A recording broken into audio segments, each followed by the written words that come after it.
Chers amis, bonjour, drôle d'alcôve du Tanard aujourd'hui.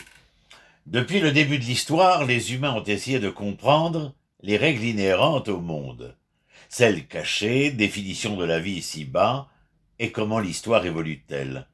Dans la Bible, on nous dit qu'au commencement, Dieu créa deux opposés, le ciel et la terre. Dieu fit une distinction entre la lumière et l'obscurité, entre le jour et la nuit, entre l'homme et la femme. Dans la culture traditionnelle chinoise, les opposés étaient appelés, vous le savez, yin et yang, deux substances opposées à partir desquelles le divin créa l'existence. Yin fut interprété comme noir et yang comme blanc. Certains les ont également interprétés comme une force féminine, yin, et une force masculine, yang, ou comme un flux d'énergie vers l'intérieur, le yin, et un flux d'énergie vers l'extérieur, le yang. Ces deux forces antinomiques mais complémentaires existent en harmonie et génèrent d'infinies expressions qui définissent le monde et le progrès de la société. Chaud et froid, négatif et positif, humide et sec, lumière et ténèbres, feu et eau, paradis, enfer, etc. Des antagonismes existent également dans la psyché humaine et dans les relations humaines au sein de la société.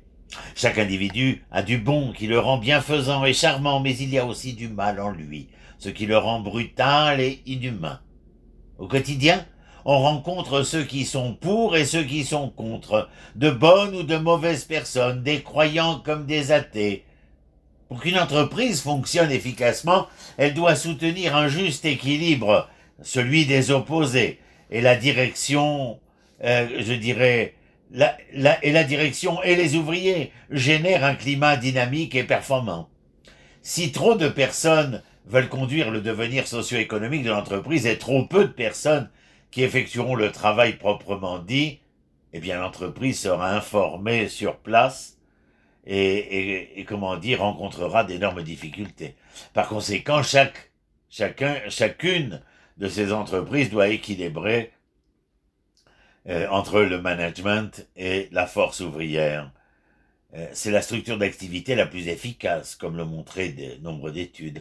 Dans la médecine traditionnelle chinoise, ils sont allés plus loin et ont classé les herbes et les épices selon leurs propriétés. Yin, pour tout ce qui relevait du refroidissement, et yang pour tout ce qui relèverait de la chaleur. Le gingembre ou le poivre, par exemple, étaient considérés comme du yang car ils augmentent la circulation sanguine dans le corps et provoquent la transpiration. D'autres herbes qui font refroidir le corps ont été classées comme du vin. Dans l'ancien texte médical chinois, le canon intérieur de l'empereur jaune, le yin et le yang sont décrits comme les lois générales de l'univers, le principe de base de toute chose, ce qui crée tout changement, la racine de la croissance et de la destruction. Selon le livre, la clé d'une vie saine est de suivre les lois de l'univers qui stipulent que la santé et la maladie sont causées par un déséquilibre entre deux forces, le yin et le yang. Le principe était que des forces opposées ont toujours existé dans notre monde, du macro au micro. Si l'un d'entre eux était annihilé, neutralisé, le monde serait déséquilibré. Donc s'il y a des dictateurs dans le monde, il y a toujours aussi des dirigeants de pays libres. S'il y a du bien, on peut toujours trouver du mal aussi. Tout est en équilibre constant, une sorte d'homéostasie de la création. S'ils éliminent le mal, il apparaîtra ailleurs et d'une manière légèrement différente. Si le yin avance, le yang recule. Si le yin rétrécit, le yang se dilate, écrivait l'historien et philosophe chinois Zhuxi au XIIe siècle. Et pourtant, ce sont toujours le changement rapide dans quelque chose où le yin et le yang se retrouvent comme un vaste espace entre le ciel et la terre. Yin et yang viennent à l'ouest. Le yin et le yang ne sont pas un principe qui caractérise uniquement l'Extrême-Orient. C'est pour ça que je dis yin et yang viennent à l'ouest, c'est-à-dire parviennent vers l'Occident. Et dans cet Occident, c'est le philosophe grec Héraclite qui en a parlé vers 500 avant l'ère chrétienne, peu avant l'époque de Socrate, Platon et Aristote, parce que ces écrits n'ont pas survécu dans leur forme originale et complète. Il était connu pour ses pensées grâce à des philosophes qui ont vécu en son temps ou peu après, et eux ont pu l'exprimer. Platon, par exemple, a attribué à Héraclite l'affirmation que la nature ultime et irréversible de la réalité est le mouvement, plutôt que stationnaire ou statique. Et donc, en décrivant les choses comme statiques ou immuables, on ignore ou viole l'essence de l'être même. Une conception, qui n'est pas différente de celle de la culture chinoise qui soutient que tout est en flux. Pensez à notre univers ou à notre monde, il est toujours en mouvement. Héraclite a cité comme exemple une rivière. Nous connaissons cet exemple, il est célèbre. Vous ne pouvez pas entrer deux fois dans les mêmes eaux du même fleuve, est une déclaration que lui attribue Platon. Parce que la rivière est en débit constant. Chaque fois que nous y pénétrons, elle sera toujours différente. Parallèlement au principe de flux, Héraclite a également parlé de la notion que la réalité consiste en des révolutions qui peuvent être vues ensemble comme une unité. Une conception, me direz-vous, presque identique à celle des Chinois. De son point de vue, la réalité change constamment par des forces opposées qui existent en harmonie comme une unité totale. Le froid se réchauffe, la chaleur se refroidit, l'humidité sèche, la sécheresse se mouille, a déclaré Héraclite. De même, l'hiver se transforme en été, le jour se transforme en nuit, la chaleur en froid et le calme en tempête. Héraclite a également expliqué le fonctionnement de ce principe sous un autre aspect. Il a dit « Le chemin d'écriture est droit et tordu ». L'acte d'écrire est une métaphore des actions que nous accomplissons au quotidien, qui peuvent inclure des difficultés ou des chemins tortueux que nous sommes obligés de prendre. Pourquoi sommes-nous forcés de marcher à travers ces chemins? Si le cours de la vie nous semble souvent inutilement irrationnel, cruel et destructeur, en fait, ce cours d'événements tordus, je dirais, est planifié selon un modèle sage. Pour comprendre cela, pensez à un projet que vous essayez de mettre en œuvre ou à un article que vous souhaitez rédiger. Chaque fois que vous essayez de faire quelque chose, vous rencontrez des difficultés ou de la détresse. Les choses ne se passeront presque jamais sans heurts. Chaque fois que vous essaierez d'utiliser la force dans une certaine direction pour effectuer une tâche, par exemple, vous ressentirez presque immédiatement une force contraire qui vous rendra la tâche difficile. En 1687, plus de 2000 ans après Héraclite, Isaac Newton publia sa troisième loi, la loi de l'action et de la réaction.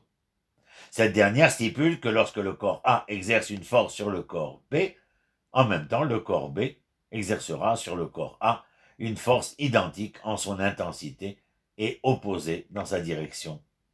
Selon cette loi, il n'y a pas de force qui ne soit accompagnée de la même force, mais contraire.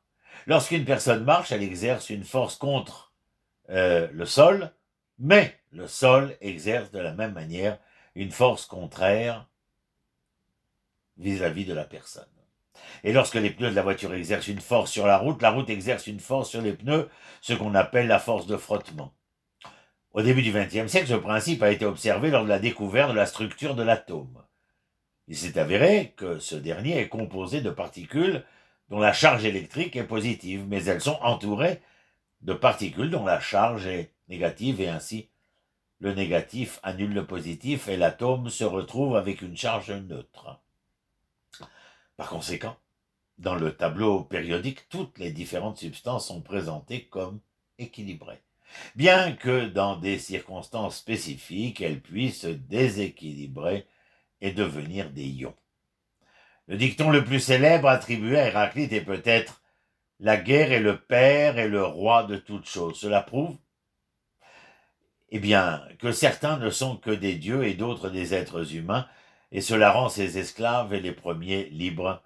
Pour Héraclite, la guerre, le conflit ou la lutte sont une caractéristique récurrente de la société humaine, une pensée qui ne peut pas ne pas sembler particulièrement confortable à l'esprit libéral d'aujourd'hui qui pourrait soutenir qu'Héraclite l'encourage ou que sa philosophie est totalitaire, comme l'a soutenu Karl Popper.